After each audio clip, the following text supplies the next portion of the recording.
Welcome back to the Crash Course Podcast. My name is Craig Crash Collins. I'm joined as always by Brandon Scott.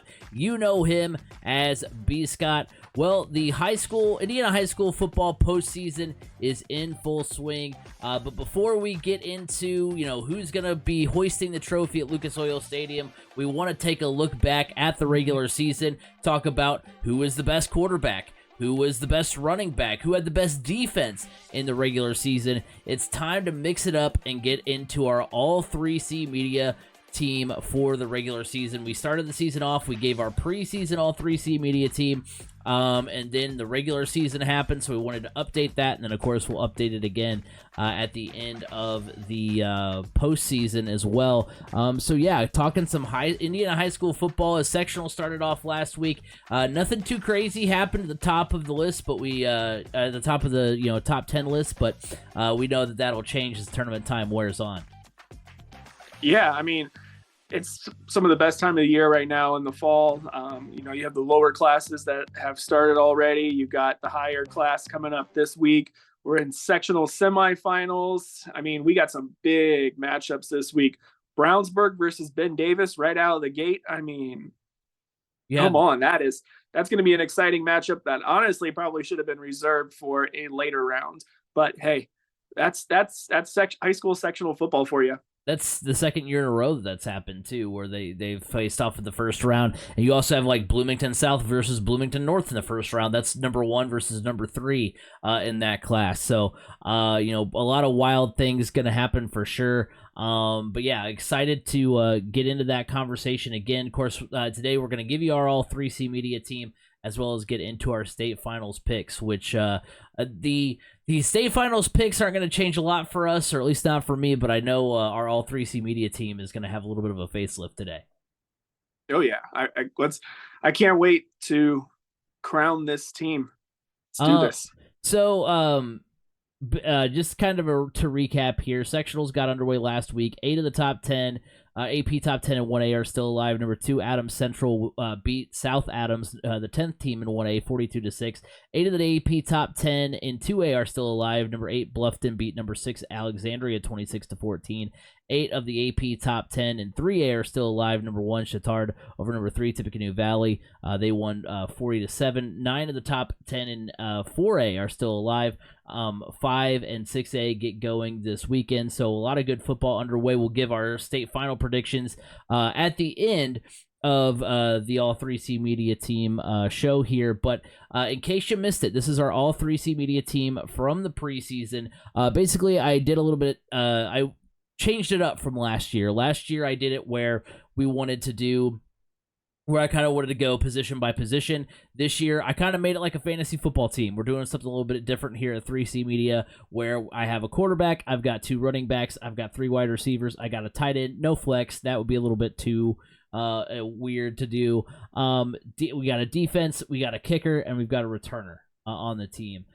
So that's what we're going to do. And basically, I'm going to give a list of candidates who give their stats, and then B. Scott and I are going to mix it up, talk who we think deserves to be in that spot, and then we're going to come to a consensus, and those will be our all 3C media teams. So looking at what it was in the preseason, our quarterback was Jackson Willis, the junior out of Lutheran.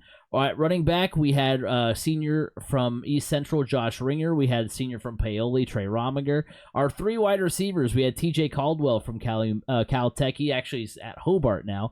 Mylan Graham, the senior out of New Haven. Bronte Johnson, the senior out of Fort Wayne North. Our tight end was Aiden Steinfeld out of Bloomington North. He's a senior. Our defense was Carroll of Fort Wayne. Our kicker was Dominic DeFreitas, junior out of Northwood, and then our returner was Keegan Bowles, senior out of Rushville. So we're going to get going hot here. We're going to get into our quarterback candidates for the regular season, all 3C media team. And here's our candidates. We've got Jackson Willis Jr. out of Lutheran. Of course, everybody who was on the team, originally I'm going to go ahead and give them a chance to defend, their mark from the preseason. Jackson Willis this season, he's completing 69% of his passes for 1,634 yards, 24 touchdowns, 3 interceptions. He's got 5 games of 200-plus yards, 0 games of 300-plus yards. He's got a 6-touchdown game, a 4-touchdown game, 3 games with 3 touchdowns. He's 42nd in the state in passing yards. That is a far cry from where he was a year ago. So the fact that they're still undefeated and still primed to make a run in the state finals is a testament to just the different things that Dave Pash's club can do to beat you. The Saints are the 10th best offense in the state, averaging 44 points per game. Jackson Willis, the Saints are 7th in 1A. You've got Brett Perry, senior out of Seymour. He's completing 72% of his passes for 2,900 yards, 35 touchdowns, 4 interceptions. He leads Indiana in yards and touchdowns, only 1 game under 300 yards passing this season. He's got 3 300-plus yard games. He's got 4 games of 400-plus yards. He has 3-plus touchdowns in every game, 6 games of 4 touchdowns or more, 5 games with 5 touchdown passes, and the Owls average 40 points per game, which is 30th in the state, 2nd in 5A. You then have Jay Stuckey, senior out of Triton Central. He's completing 72% of his passes for 2,167 yards, 25 touchdowns, 2 picks. He's 8th in the state in passing yards. He's got the top QB rating among Indiana's top 15 in passing yards. He's second best. He's got the second best rating among the top 50. He's got 3 games of 200 plus, 2 games of 300 plus, 1 game with 500 yards. No games with fewer than 2 touchdowns. He's got 3 games with 3 plus touchdowns, 2 games with 5 touchdowns. The Triton Central Tigers are 33rd in the state in offense, 7th in 2A. And then finally, I've got Tyler Cherry here, senior out of Center Grove.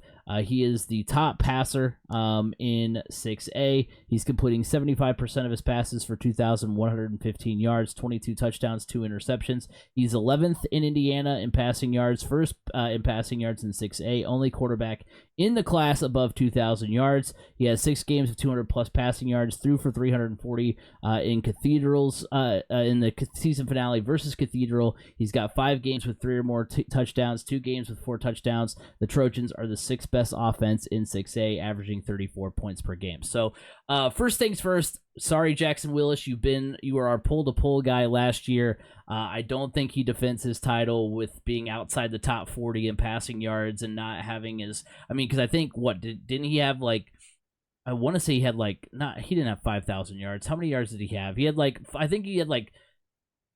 way more touchdowns and way more yards last year.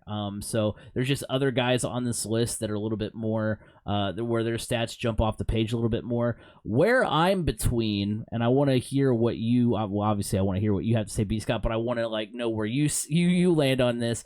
I'm between Brett Perry out of Seymour. He leads the state in passing. He's got 30-plus touchdowns, 4 interceptions.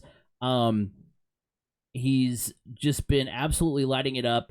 Last year, kind of the thing that made me hesitant to go to Willis as often as I did was the fact that, he plays at 1A, but Lutheran's basically, they play a 2A, 3A type schedule. But, hey, with him being at 1A, how do we, interpret those numbers? I mean, Brett Perry's doing it at 5A. So one of the higher classes in the state. He's putting up, he's almost got 3,000 yards. He's way ahead of everyone else in yardage and touchdowns. He's only thrown 4 picks. He's really taking care of the football. He's on an offense that is in the top 30 in the state. So I like the numbers that he's put up. But where Tyler Cherry is, the fact that, he's the leader in 6A, he's completing 75% of his passes. And remember, this is a Center Grove team that went outside of the state as far as, scheduling all these teams that are top ranked in Ohio, Kentucky, Illinois. So they went out and performed against those opponents, and he's gone out and put up those kind of numbers just outside the top 10. And he's the top in 6A with all the other guys that, we've talked about, Guskowski from Ben Davis. We've talked about several of the quarterbacks in 6A. Tyler Cherry has been playing outstanding football. He's got 22 touchdowns, which is far less than what Perry has, but he also just only has 2 picks. So what Tyler Cherry has done has been really exciting to watch. Yeah, I'm right there with you between Brett Perry and Tyler Cherry. For me, what kind of leans me a little bit more towards Tyler Cherry is, like you mentioned, the fact that they played a more of a national schedule. They've played some really, really tough national opponents. And then to also play some of the best teams in 6A consistently, whether it be Cathedral or Carmel or so on, it's really hard to pick against him. And then, you don't want to take anything away from Brett Perry, who's put up phenomenal numbers. I mean, just outstanding. But when you compare what the opponents are, I have to go with Tyler Cherry on this, just because also, look, we've known Cathedral in the past to be a running program. They've had some really good running backs come through there. Yeah, Center Grove. Yeah. That's what I mean. I'm sorry. Yeah. But it's for him to be able to step into Center Grove and put up those kinds of passing numbers says a lot. And then to be able to do it against some national powerhouses as well gives him the advantage for me. Yeah, I don't know if this is fair or not, but part of me, because I think I personally want to go Brett Perry just because of his numbers, but I almost want to put him there too, and because of the fact that I think Tyler Cherry will go further in the tournament, because I think Seymour is closer to 500. I think they're like 6-4. So I think they were 5-4 in the regular season, and then they won their first. No, they haven't played yet, so they're like 5-4 or 6-3. I can't remember, but they I don't know that they're gonna have as deep of a postseason run as Center Grove. So I almost want to say Brett Perry and then see where the numbers are at the end of the season. I know that's probably not the best way to go about this exercise, but I kind of want to go Perry and then see where Tyler Cherry's numbers are at the end of the season, just to see. I mean, because Perry does have 700 more yards, 14 more touchdowns, which I do really like, and has more. The numbers pop a little bit more than Cherry's do, but at the same time, by the end of the year, they might be a little closer. So I don't know if that's more of a, hey, go with Tyler Cherry, and then if the numbers are still good for Perry, then switch back to him. I don't know, but that's kind of where I'm at. I know, like I said, I know it's kind of an unfair thing to do, but I kind of want to go Perry and then see where Cherry is at the end of the year. Yeah, I mean, I see where you're going at. I mean, it is really hard to discount the numbers that Brett Perry has put up. And it's just something those kinds of numbers, one, you just don't see that too often in the state of Indiana. But just in high school in general. But what just deters me from him is that team record. I mean, obviously he doesn't control the defense and any of that. He can only control what he's able to control in the offense. Right. Yeah. I mean, when I'm looking at just the regular season, I'm not looking ahead. I'm not looking back to before the season. When I look at just the regular season, yeah, Brett Perry has really, really stood out. And when you look at it from a perspective of, you're only playing who's in front of you. You don't, if I don't take into account, Center Grove played on a national level. Well, Seymour as a whole isn't a program that can play on the national level like Center Grove can. So if I take that out of my thinking and I look at just say, hey, you know what? Each of these quarterbacks played the team that was on their schedule. And Brett Perry was able to just light up the scoreboard this year. I mean, has proven himself to be statistically the best quarterback in the state of Indiana. Yeah, I have to go with Brett Perry because those numbers are just outstanding. One final thing, because I mean, the numbers are a little bit And I mean, like I said, I think it might. I don't know who it's more unfair to be like, well, one's going to go further potentially in the tournament than the other one. But does it move the needle at all for you that Cherry is the only quarterback in 6A that has thrown for 2,000 yards? So no other quarterback has done what he's done at the highest class.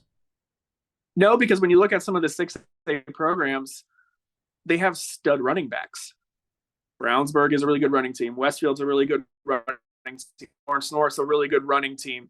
Carmel's a good, solid defensive team that's kind of so-so on offense. So, no. And also, a lot of schools right now are playing younger guys at quarterback in 6A. Some of them aren't younger, but some of them are starters for the first time.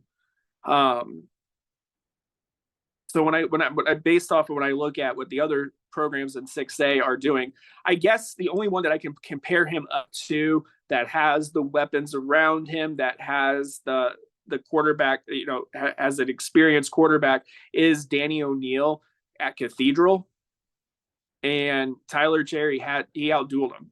So,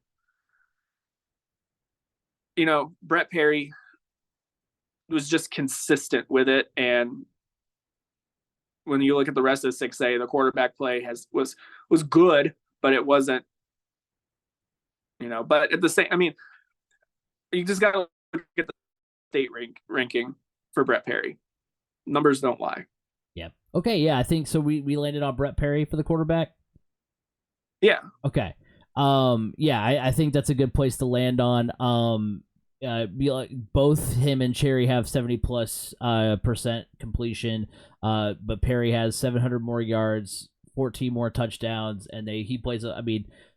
He's at 5A, Cherry's at 6A, so I think that's a good choice. We'll see where they end up. I think those are two good candidates to watch going through the rest of the postseason. So our quarterback, congratulations, Brett Perry. You are our All 3C Media quarterback for the regular season.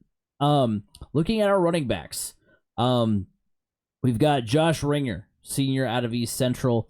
We've got Trey Romiger, senior out of Paoli. Those were our two at the beginning of the year. Garrett Sherrill, senior out of Brownsburg. Daryl Taylor out of Crispus Attucks. He's a sophomore. Sawyer Guillame, senior out of Perry Central. Those are our candidates at the running back position. First things first, I think I don't know that I'm moving Josh Ringer out of his spot. 146 carries, 1,685 yards, 33 touchdowns. He's sixth in the state in rushing yards, 12 yards per carry, 187 yards per game. Highest among rushers with he's got the highest yards per carry of rushers with over 1,500 yards. He rushed for 100+ yards in every game this season. 3 games with 200 plus yards. He leads the state in touchdowns with 36. He's also got 3 through the air that he's caught. He's got 2+ rushing touchdowns in every game this season. 8 games with 3+ touchdowns. 4 games with 4+ touchdowns. 3 games with 5 touchdowns. He's also East Central's all-time leader in rush TDs. So Josh Ringer for me. Any disputing that he's got to be on this team? Okay, he's staying put. Okay, so Josh Ringer is our RB1, but who is going to be RB2? Hats off to what Trey Romiger's done. He's put up 1,837 yards, 25 touchdowns. He's 4th in the state in rushing. But where I'm leaning is Garrett Sherrill, the senior out of Brownsburg. I really like what he's done. 212 carries, 1,919 yards, 22 touchdowns.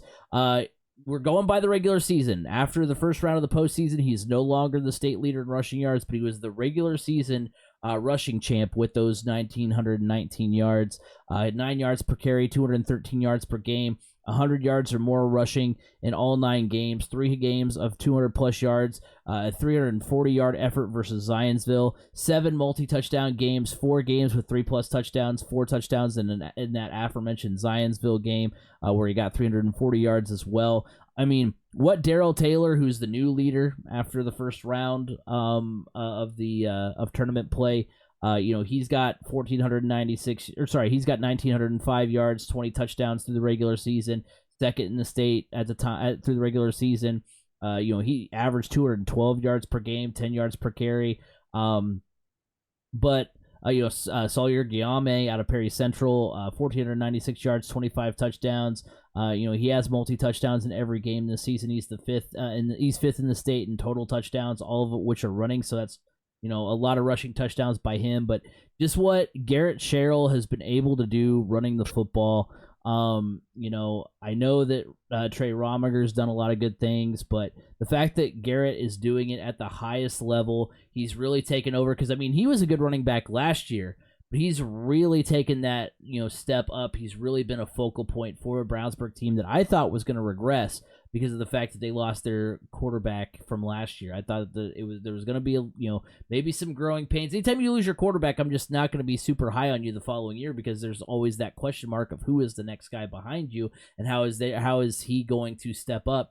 And the offense is going through Garrett Sherrill, and so far, they're an offense that has got Brownsburg to an undefeated record and number one in 6A. So Garrett Sherrill's done a lot of great things. He's my RB2. Yeah, he's mine as well. Every time he steps out on that field, he's a threat to take it all the way. He's like a wrecking ball out there. The defenses he's put these numbers up against week after week, it's solid defenses he's facing. And heck, when we look at Brownsburg, like I just said it, yeah, Brownsburg, they're not a passing team. They are a running team, and it's because of him. So there's no disputing it. He's RB2 for me. Yeah, I'm glad that you mentioned the offense, the defenses that they're facing too, because it's not they're facing Fishers, who I think has a pretty solid defense. If I remember looking at the stats correctly, he's faced the the Cathedrals of the world and Southeastern, Westfield. Right. So he's gone up against solid defenses and still been able to put up the numbers that he's put up. So Garrett Sherrill and Josh Ringer are two running backs for the All 3C Media team through the regular season. The position that's probably getting the biggest facelift is wide receiver. Through the regular season, or before, it was TJ Caldwell, Mylan Graham, and Bronte Johnson. This is the tough part about Max Preps is because you can, you like to think that these guys have had better seasons than what you kind of research and find out. But for instance, Bronte Johnson, according to Max Preps, he's logged time as a passer, a runner, and receiver, and they just have one game for him logged as a wide receiver. So I'm assuming he's been more of a focal point in the offense than that, but that's all that's on Max Preps, which is kind of a bummer. Or it could be he's injured. Yeah, that's also true. So, hopefully, I like to think that he was, that there was more of a contribution there. So we'll see. But, Mylan Graham, 34 catches, 496 yards, 6 touchdowns. I don't know that really moves the needle for me, and this isn't just going to be let's rip on the guys that were our preseason. That's not what we're trying to do. Just being hey, those were the guys that were at the beginning of the year, and it just hasn't gone maybe the way that they had envisioned. TJ Caldwell, he's kind of close to what we thought he was going to be at the beginning of the year. 773 yards, 13 touchdowns. He's 22nd in receiving yards. He's had a touchdown in 8 of 9 games this season and 3 multi-touchdown games, so that's worth a mention. But some of our other candidates here. Fuddy Kyle, Jr. out of McConaughey, he's got 63 catches for 113 yards and 13 touchdowns. Noah Coy, Sr. out of Center Grove, 65 catches, 978 yards, 13 touchdowns. Corbin Cooley, Sr. out of Benton Central, 74 catches, 931 yards, 8 touchdowns. And Isaac Kaiser, Jr. out of Floyd Central, 41 catches, 912 yards, and 13 touchdowns. No Eugene Hilton? Who's that?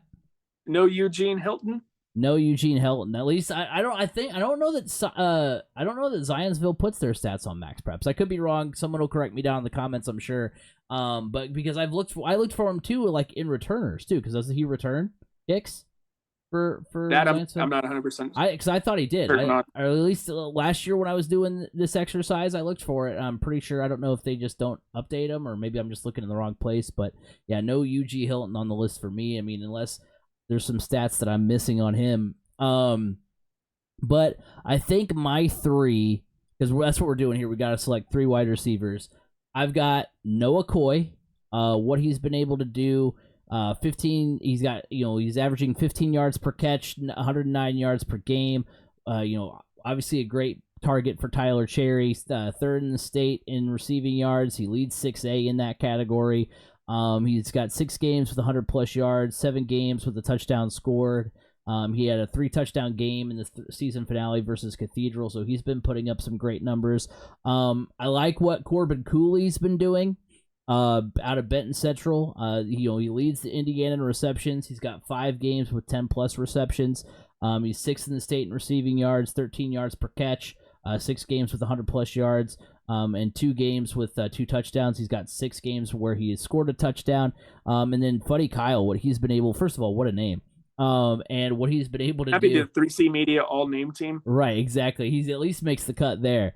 He's the leader in yards per game in the state with 126 yards per game, 2 games with 10+ catches, leads the state in receiving yards. He's got 4 games with 100+ yards, 2 games with 200+ yards, 7 games with a touchdown scored. He's got a 4-touchdown game versus Lewis Cass, 2 games with 3+ touchdowns. So I think my 3 are Fuddy Kyle, Noah Coy, and Isaac Kaiser. Yeah, sorry, not Isaac Kaiser. Corbin Cooley is what I mean. Corbin Cooley. Yeah. I can't argue against that list. I mean, Noah Coy, we just talked about what Tyler Cherry has done this year.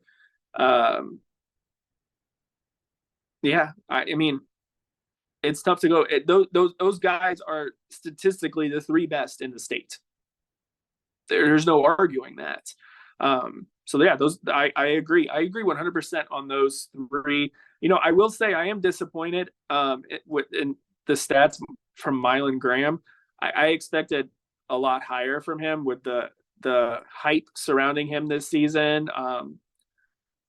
But sometimes it's more about the scheme and everything, and it is what it is. But these 3 guys at wide receiver have really stood out. Those numbers are phenomenal, and I will say when we're looking back at the quarterbacks, it is exciting to see how high school football is beginning to evolve here in Indiana. It used to be just run, and occasionally have a wobbly pass thrown. But we're starting to see really legit passing offenses, quarterbacks that are really putting spin on it. We're starting to see quarterbacks that are being taken at higher levels, and we're seeing wide receivers in the same light. So I'm really excited for the future because of what we're seeing, how high school football has evolved here in Indiana. Yeah, shout out real quick to TJ Caldwell. He did surpass 100 career catches this season. He did it with Caltech and Hobart during his career. He was a pull-to-pull guy last year on the All-3C Media team, so I want to shout him out. He's done a good job this season. It's hard to tell on the whole Mylan Graham thing because, on the one hand, you're like, okay, he's committed to Ohio State. There's no way they're not using him more, but you can only go with what they have on Max Preps and the stats that you have. So, again, maybe it's kind of the thing with Bronte where, like, maybe there's just something that we don't know. As far as maybe an injury or something like that. But so you can, Owen can go with what you have. But yeah, Fuddy Kyle, leader in the state in yards per game, leader in total yardage, over 1,000, over 1,100 yards. Then you've got Noah Coy, who's the best in 6A. And then you've got a guy in Corbin Cooley who all he does is catch passes. 5 games with 10+ receptions. He has just been a monster for that Benton Central team. What's funny is that, like, when you start seeing that kind of numbers, like they go averaging like 10 catches a game and whatnot, the opposing defenses know where it's going and they still can't prevent him from catching the ball. That's great. Yeah, it's wild what he's been able to do. I like Isaac Kaiser's touchdown numbers too. He's got the highest yards per catch of any receiver in the top 50 for Indiana. He's a home run threat. Yeah, he's a home run threat. But yeah, I think going with the top receiver overall, the top receiver in 6A, and going with the guy that just all he does is catch passes, I think that's a good mark for our top 3 wide receivers in the state. So congratulations, Noah Coy, Corbin Cooley, and Fuddy Kyle. You are our all 3C Media wide receivers for the regular season. I was very impressed with our tight end group because last year it was so tough to find tight ends because and granted it's kind of like it is in I made this list kind of like fantasy football. It's kind of that way where unless you've got Travis Kelce or George Kittle or Mark Andrews or this year's Sam Laporta, you're going to struggle to find consistency at that position, especially in Indiana high school football, where more often than not your tight end just blocks and all that kind of stuff. Maybe he catches a pass here and there, but going into more often than not, these high school the guys that end up being tight ends in college are big bodied wide receivers in high school, or sometimes are even offensive linemen that are more athletic and don't have the frame to put on the weight as an offensive lineman in college. So yeah, you're right. It's tough.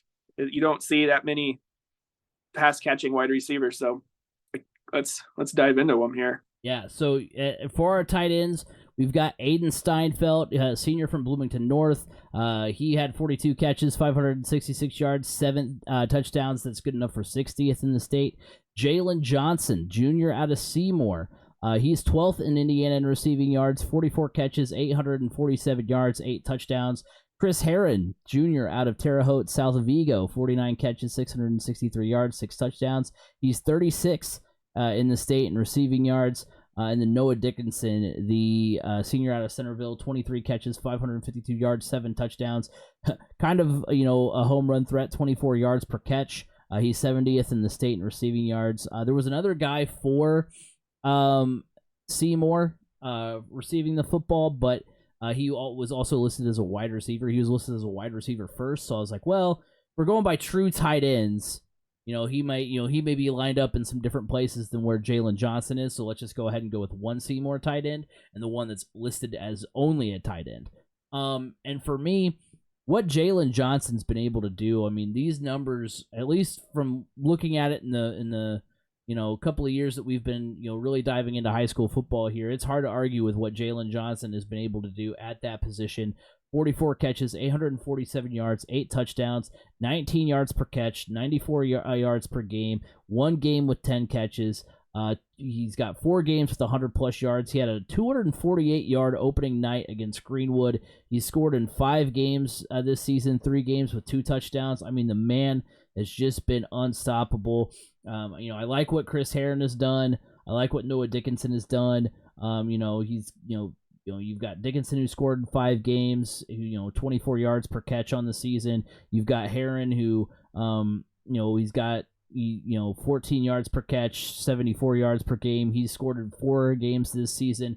But just as far as being consistent through the entire year, Jalen Johnson has just been unreal this year at tight end. So, I mean, we picked the quarterback from Seymour, Brett Perry. We got to give him a target that he's familiar with to throw to. So let's give him Jalen Johnson.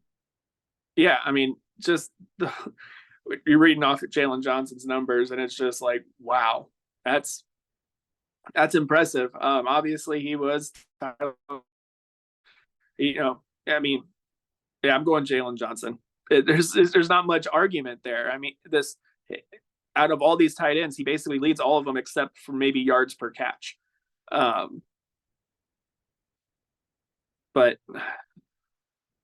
what I would like to know, but obviously it's hard to find as a stat, but when you look at a tight end as well, I want to know how well he's blocking, right? As well, what stats look like on that. But obviously, that's hard to come by at the high school level. So, but from receiving perspective for the tight end position, you can't go wrong with Jalen Johnson. Yeah, really, his only competition was the guy on his team that I'm sorry, the name escapes me, but he was a wide receiver and a tight end, and so that's why I didn't include him. But that was really his only competition. I mean, being in the top 15 in receiving in the state, and you got a lot of touch. I mean, his numbers are, and maybe it's a testament to how Seymour runs their offense, but like he's got wide receiver type numbers at the tight end position. You don't see that very often. No. So yeah, he's I think a runaway for that position. So that's our offense. We've got our offense down pat. Now let's take a look at the defenses. The defensive candidates. You've got Carroll Fort Wayne. They're 4th in 6A in points allowed. They've allowed 15 points per game. Evansville Rights, they're 2nd in 4A, 7th in the state in points allowed, allowing 8 points per contest. Providence, the Pioneers, they're 3rd in 1A, 9th in the state in points allowed, with 9 points per game. Crown Point, who's the first in 6A, they're fourth in the state in points allowed, allowing 7 points. And then you've got Bishop Chatard, who's second in 3A, 10th in the state in points allowed, allowing 9 points per game. And when I look at this list, when I included Wrights and Providence, I kind of wanted to pick two defenses where they had players on their team that were like in the top of the different statistical categories. You've got Levi Oxley, who had 11 sacks in the regular season. That's good enough for 8th in the state. Caleb Utley, who has 7 sacks. He's in the top 50 in the state in that category. For Providence, you have Griffin Tucker, who had 10.5 sacks. That's 9th in the state. Wyatt Small, 4 interceptions. That's in the top 50 in the state. So those are some defenses that not only put up the numbers, but also had some guys at the top of the list statistically that I looked at. But where I'm between... Sorry, Carol, I would have loved to have you, but there's two defenses that are a little bit better, and that's Crown Point and Bishop Chatard. Crown Point, like I said, first in 6A, fourth in the state in points allowed. They have 2 shutouts in the regular season, 7 games allowing 7 points or less. They've allowed 10 points or more twice. They're 69th in schedule rank, which is the highest of any team in the top 10 defensively. So they've played a tough schedule, or a tougher schedule than some of the other teams on this list, and who are and also other than some teams at the top of the list defensively in general. So they've been really good. The Bishop Chatard always has a really good defense. They've got only 1 shutout, but they have 7 games allowing 7 or fewer points. They allowed 20 plus in 2 games, but that's against Cathedral. I can't remember who the other one was, but I know one of them was against Cathedral. What game they won, 24-21. And they're 58th in schedule rank. So they also played, they have one of the top defenses in the state, a top 10 defense in the state, while also playing a top 60 schedule. That's pretty impressive to me. So to me, it's between Bishop Chatard and Crown Point. Yeah, I mean, those two clearly stand out. I have to look more so at Crown Point. The fact that they don't have any blemishes on their schedule, their record, that speaks volumes. But then, man, Chatard beating Cathedral. I mean, that's a rivalry there. And Cathedral's going to put up their numbers. Ultimately, though, I am leaning towards Crown Point. Yeah, they played a tough schedule. The only thing for me is I don't know much about them, but it seems like the best 6-8 programs are around Central Indiana, and you just didn't, I don't really know fully like what the programs that they went through, in Northern Indiana. Is it the same as, Chatard on their schedule? You got Brebeuf, you got Roncalli, you've got Cathedral. Those are tough programs. Or at least here recently, like with Brebeuf and everything. So that's my only hesitation with Crown Point. Brebeuf does have the tougher strength of schedule. All right, give me Brebeuf, not Brebeuf. Bishop Chatard. Too many B's. Too many B's. That's where I'm going as well. I think just because it's a top 60 schedule. I'm going to pull up their schedule for Chatard. I'll pull up both schedules here. For Crown Point, let's see some notable games for them. Of course, both teams are undefeated on the season. Yeah. Let's see. So they beat 6A Lake Central 38-12. They beat 6A Portage 49-6. Pretty much everyone on their schedule though is 5A and 4A schools. So they've been punching lower than what their class is. Still obviously it's hard to go 9-0. It's a good schedule. Chatard, on the other hand, of course I accidentally click on Lutheran, so give me a second. They only played, they played 3A Garin Catholic, 2A Andrean. Everyone else, which Andrean has been in the championship the last 2 years in 2A. And then Garin Catholic has had a solid team as well. But every other game has been above their class. And they've put up, they're the two games where they allowed 20-plus points, Brebeuf and Cathedral. And that was the first game of the season. That was opening night. Right. So, yeah, I think I'm going Chittard here, just because top 60 schedule, top 10 defense in the state, mainly punching. I get that they're, they're typically one of the better 3A schools in general anyway, but the fact that they've punched above their weight class all season, I gave them a lot of flack for not handling their schedule well last year. They've done it this year. So I think I lean that Chittard defense. Yep, give me Chittard. Okay, so Bishop Chittard, you are our defense. What an effort you've put forth. Just a couple of categories left. We've got kicker and we've got returner. For kicker, we've got Dominic DeFreitas, the junior out of Northwood. Ashton Vogel, the junior out of Decatur Central. Corey Layton, senior out of Alexandria. Ben Rudolph, senior from Ben Davis. And Aiden Long, the sophomore out of Indian Creek. Wait. Was there any statistics from Brownsburg? From Brownsburg for what? For kicker? No. Their kicker? No, I didn't have any. They weren't at the top of the list, at least, in any of these categories. Okay, because, Spencer Porath, their kicker. Well, if you've got any numbers for him, we don't have to just stick with these candidates. We can go off the reservation. I know I'm kind of put you on the spot, but if you know where I can find them real quick, I can look him up while I give you some of the numbers here. Dominic DeFreitas, 25th in the state in kick scoring. He's 4 for 5 on field goals this season, a long of 38. 38 for 39 on PATs. He was our guy for a good chunk of the year last year for the All 3C Media team. Ben Rudolph, senior out of Ben Davis, he's 9 of 11 on field goals this season. He's got a long of 50. He's 44 for 46 on PATs, first in the state in kick scoring, so that's kind of why I put him on there. He's first in that category. I wanted to include the guys that were perfect, so we've got Aiden Long, who's 8 and 8 for field goals this season, long of 36. Corey Layton, who's 47 of 47 on PATs, the most PAT attempts of any kicker at 100% this season. And then you've got Ashton Vogel, who has hit the longest field goal of any of the guys on this list with a long of 51, which, when you look at kickers at this level, that's pretty impressive. Really good.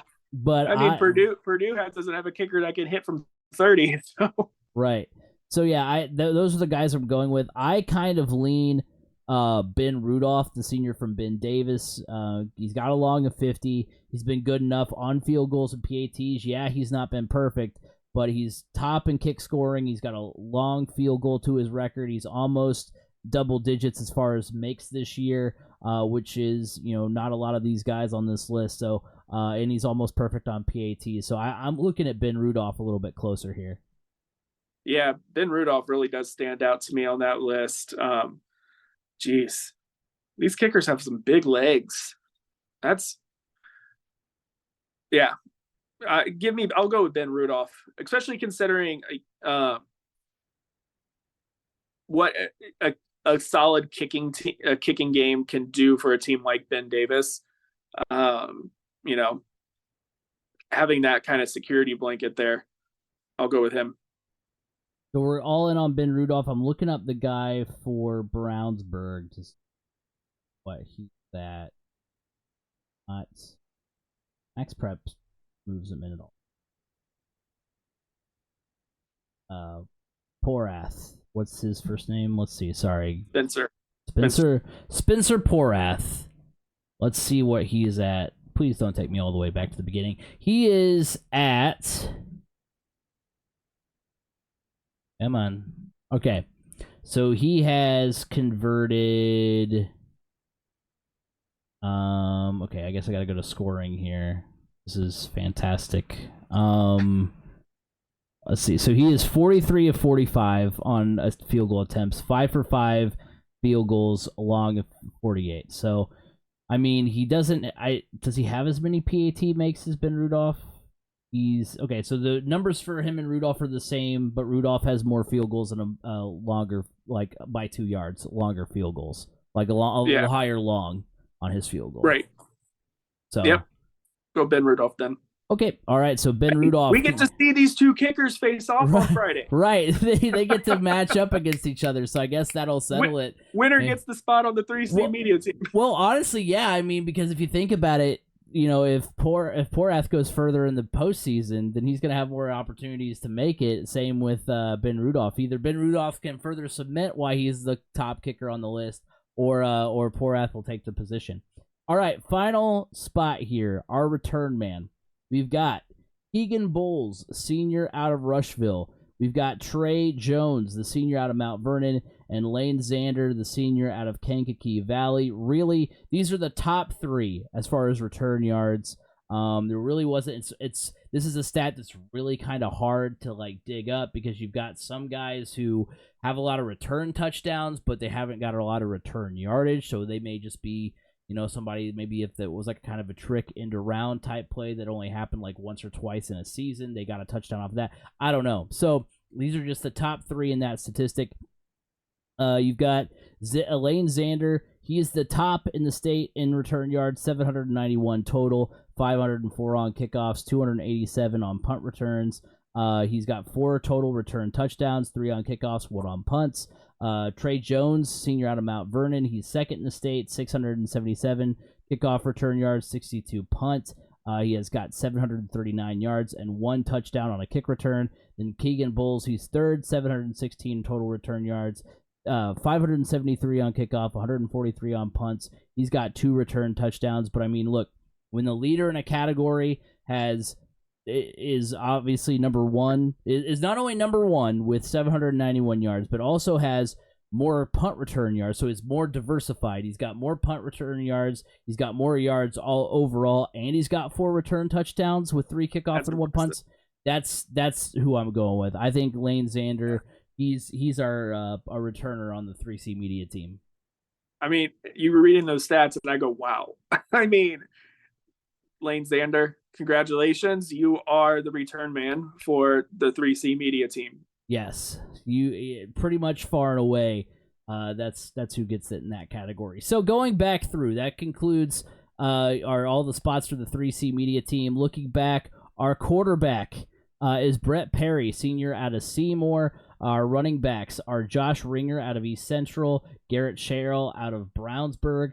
Our wide receivers, we've got Fuddy Kyle out of Maconaquah, Noah Coy out of Center Grove, Corbin Cooley from Benton Central. Our tight end is Jalen Johnson, the junior from Seymour. Our defense is the defense from Bishop Chatard.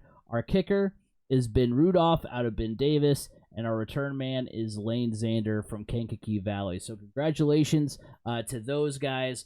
You are our all 3C Media regular season winners. So we'll come back at the end of the regular season at the end of the postseason and take another look to see, if anything changes, and see, who will cement themselves. Because that's what we like about doing this, is it gives us a look at who you should watch go again, who was impressive through the regular season, and then taking a look back who was best over the course of all, the postseason, the regular season, all that good stuff. So congratulations to our winners for the All 3C Media regular season. So real quick, I know normally we do a our six break down all the sectionals. This year we're going to make it a little bit simpler. We're just going to kind of take a look back at our preseason championship predictions for each class, and we're going to go through them, see if anything changes from where they were at the beginning of the year. So our state final predictions in our preview show: B. Scott, you had Lutheran from 1A, you had Indianapolis Cecina from 2A, you had Bishop Chatard from 3A, East Central in 4A, Valpo in 5A, and Center Grove in 6A. I had Lutheran from 1A, Triton Central in 2A, Gibson Southern in 3A, East Central in 4A, Valpo in 5A, and Center Grove in 6A. And honestly, when I look at any changes, first of all, kind of going through it here, the fall statistically for Jackson Willis this year as opposed to what he did a year ago is really jarring, and it made me kind of want to move off of my Lutheran position and picking them as my state finals winner. But just looking at the fact that they're still undefeated, they're still one of the best teams in 1A, they're still one of the top offenses. And they're still, I mean, John Harrell has them at a almost 50% chance of winning the class still, even with all those numbers that Jackson Willis put up this year. I'm not ready to move off of that position. I still think that they're the best team in 1A. I'm still keeping that pick locked in. So Lutheran staying in as my pick to win that class. In 2A, I'll mix it up. Give me North Posey. They're second best in the state with as far as state finals odds. According to John Harrell, they're the fifth best offense, top defense in 2A, 23rd offensively, 6th defensively in the state. So, I mean, Triton Central has a really good offense, but North Posey also has a really good offense and a good defense that can shut down that Triton Central offense. So I'm going North Posey in 2A. In 3A, look, I've conformed. Give me Chittard. They're 10-0, having faced one of the toughest schedules of any teams at the top of the Sagarin ratings. We talked about how good their defense was.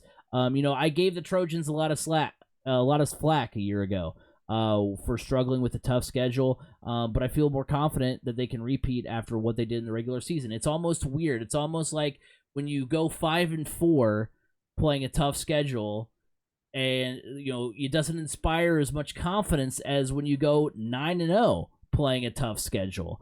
And so that's where I was coming from. I remember last season, I know I got a lot of flack for picking Lawrenceburg to beat them in the state final, but I was like, hey, I mean, they've got a defense that had like literally 7 shutouts in a row at one point. So sorry, sorry for thinking that they might be something that could take down Bishop Chittard. I wasn't sold on them because of their 5-4 record in the regular season, but hey, they're 10-0. They were 9-0, of course, going into the postseason. They've played one sectional game already, so I think Chittard's going to do it again and repeat.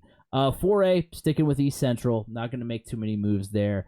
5A, let's get weird. I'm going with Bloomington South. They were my dark horse pick, and now I've elevated them to my state finals pick. They're ranked 3rd in the AP in 2A. They're 2nd in the coaches poll. They're 7th offensively in the state, 17th defensively, 1st in 5A offensively, 2nd defensively. So they're top team on both sides of the football, and I think they can do some great things.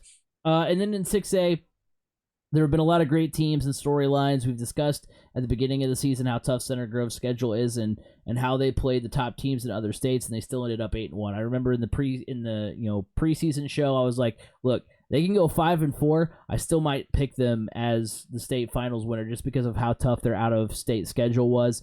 So the fact that they still went 8-1 is pretty impressive. So I'm sticking with Center Grove Trojans. I'm not really making many changes to my list. Matter of fact, I'm only making one change, and I'm getting wild here. I am changing my 6A pick. I am no longer going with Center Grove. Ooh. Give me Brownsburg to win the 6A state championship. Look, this team, they have one of the best. It made our list, one of the best running backs in the state. That's going to go a long way for you to be able to keep your offense on the field, keep Center Grove's offense off the field. And then you got a weapon like Spencer Porath that once you can get it within that 50-yard range, he's going to be able to trot on out there if your offense gets stalled and help you get points. That is huge. That is huge, huge, huge. I like the Brownsburg Bulldogs to bring home the 6A title this year. Wow, I did not expect that. I like it. I like the pick because, when Brownsburg, just the more they kept winning, because like I said, I expected them to have an off year this year. I thought, they're replacing Jaden Whitaker. It's going to be tough whenever you lose your quarterback, especially a quarterback that was as good as Whitaker. It's going to be, a year which, wasn't predicting them to go 5-4, but I was, hey, they're going to lose a couple of games. They might, they're going to probably get bounced. Especially when you look at that schedule. They played a really tough schedule. Right.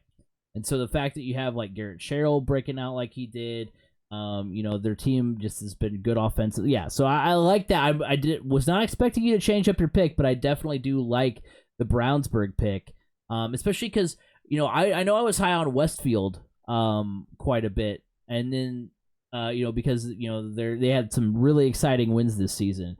But then Brownsburg, I remember, just absolutely took them behind the woodshed. And that was when I was 1 week after their exciting win over Hamilton, 1 week after Westfield's exciting win over Hamilton Southeastern. Right. So I was like, okay, Westfield, because Westfield reminded me of Hamilton Southeastern from a year ago, where it's like, this is a team that's winning all these close games, winning all these exciting games.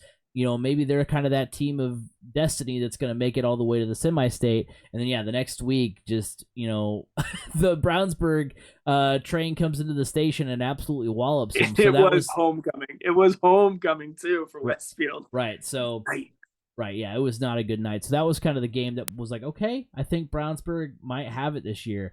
And so, I like that pick a lot. So, that's really... It caught me off guard. I like it though. I think Brownsburg is gotta definitely stick things up. Exactly. Gotta give a shout out to the Bulldogs because they've been really good. Well, that will do it for this week's edition of the Crash Course Podcast. Thank you guys all for hanging out with us. Remember, you can like us on Facebook, 3C Media. Go follow us on Twitter at 3C Media Sports. Go like us on YouTube if you've not already. If you're not there already, go over to YouTube, subscribe, ring the bell, stay locked in. If you missed our college basketball preview, we're going to be sending out those here soon, the Purdue preview, the IU preview. Also, go follow us on TikTok, 3C Media over there. And remember, you can listen to us every week on Apple Podcasts, Spotify, wherever podcasts can be heard. You can hear the Crash Course Podcast. You can find me at Crash Course FM on Twitter. B. Scott, where can they find you? Find me on Twitter at Brandon_Scott87. Well, next week we are going to be off. We are going to take a week off, but we'll be back in a couple of weeks to discuss more exciting topics from around the state of Indiana. But until then, have a good week, everybody.